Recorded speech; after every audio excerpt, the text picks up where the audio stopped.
This one was sent to CornyDriveThru at gmail.com from No Name Attached.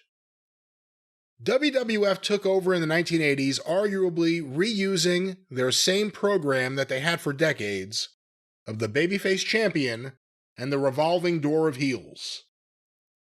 Hogan had the very best heels in the business to work with, and that had no small part in his success, from Piper to Orndorff to Bossman to DiBiase to Savage. However, the more I watch the older territories, the more I conclude that Jerry Lawler was arguably a better heel than any of them, which leads to my question. How successful do you think it would have been if Jerry Lawler, and it says and Jimmy, I'm assuming he means Jimmy Hart, and Jimmy Hart showed up together as a new evil duo to destroy Hulkamania in the WWF in the 1980s? Oh, good Lord. Would Jerry have gotten over as a genuine top heel? Would he be more successful than either Piper or Savage in that role? Do you think he would have failed? Thank you for answering my questions. I'm 25 and still learning the more extended history of the business. The answer is there's a lot of things going on with that question.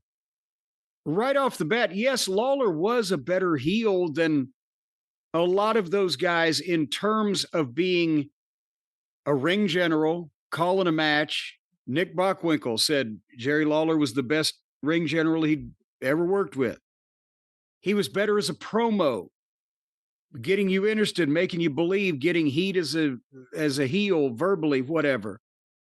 But no, it wouldn't have worked because the style of the territory and the Hogan push, the heels had to be bigger, for one thing, than Lawler.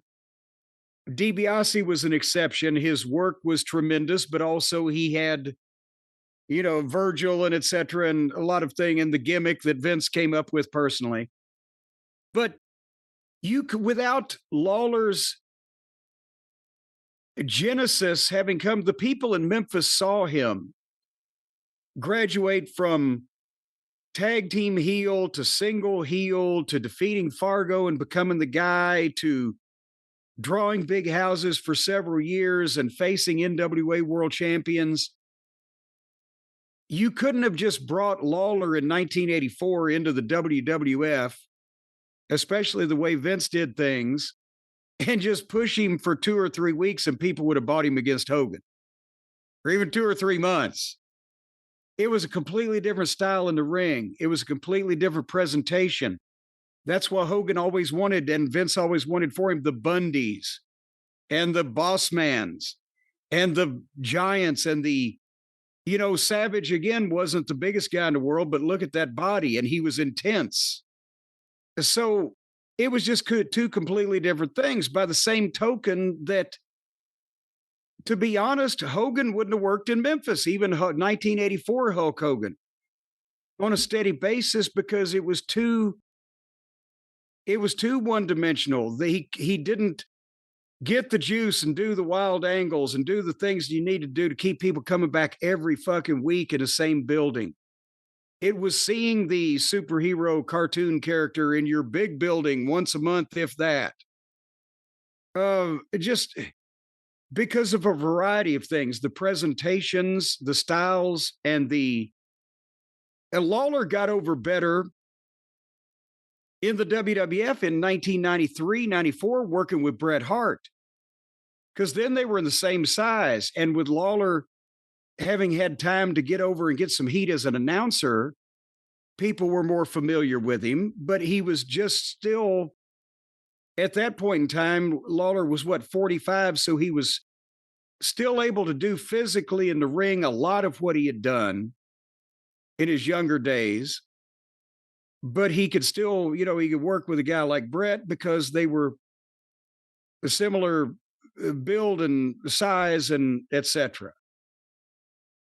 Does that make enough sense, Brian? Have I explained that in any way halfway near coherent fashion? It's 2 different things in 2 different times, 2 different places, 2 different eras with different presentations.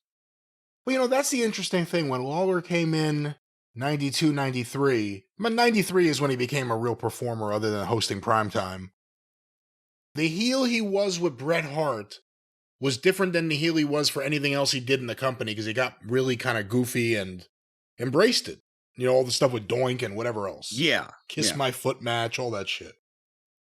But the Bret feud was really good, but that was still a more silly cartoon version of the King Jerry Lawler. Like the King Jerry Lawler in Memphis, there was a real guy, Jerry Lawler. Yeah. And he's the King Jerry Lawler. Here it was just the character. Vince liked his one-liners on Bret or on Stu and Helen. But if we're talking about just using Jimmy Hart because his name was thrown in there, when Jimmy Hart came in right before WrestleMania, so we're talking the spring or the end of winter, 1985, Jerry Lawler at that point, what would he have been there? And again, it's a different kind of promo. It's not a live studio setting. Not that Lawler couldn't do it. I'm just saying, in terms of getting yourself over as a newcomer, it's a different thing talking to Mean Gene or Ken Resnick or eventually just standing there by yourself in front of an image of your logo. It was so weird watching Terry Taylor like cock-a-doodle-doo while standing in front of a giant thing that says the Red Rooster. No one's holding a mic there. It's just like, all right, I got something to say. But anyway, Lawler then in 85. Well, that's the thing also is that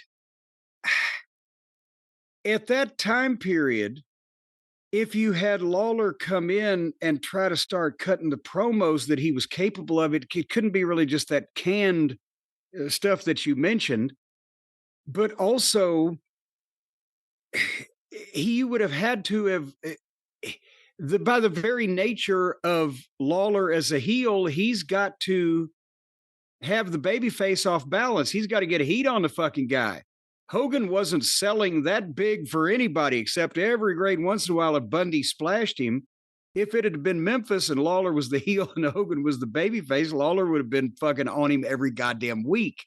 Because you build the heat, you build the personal issue, and finally, you make the people pay to see the babyface triumph. Vince's from his father, his whole philosophy was the complete opposite of that. You establish your babyface superhero and you rotate the heels through, and nobody really ever gets one over on the babyface. They get a little peck here and there, but he almost always wins until he really wins. Whereas in Tennessee, the babyface didn't win until he goddamn really won. And so I don't see Lawler out there doing angles where he's pile driving Hogan every fucking week. It just, no, it was completely different presentations. And like you said, the Lawler with Bret Hart was a little bit more like the Memphis Lawler, but by that point, he's in his mid-40s. He knows Vince likes the one-liners and everything. He's going to do that. He's not going to be in the 1979, 80, 81 Lawler that's taking these ginormous bumps and bleeding and getting everybody fucking over.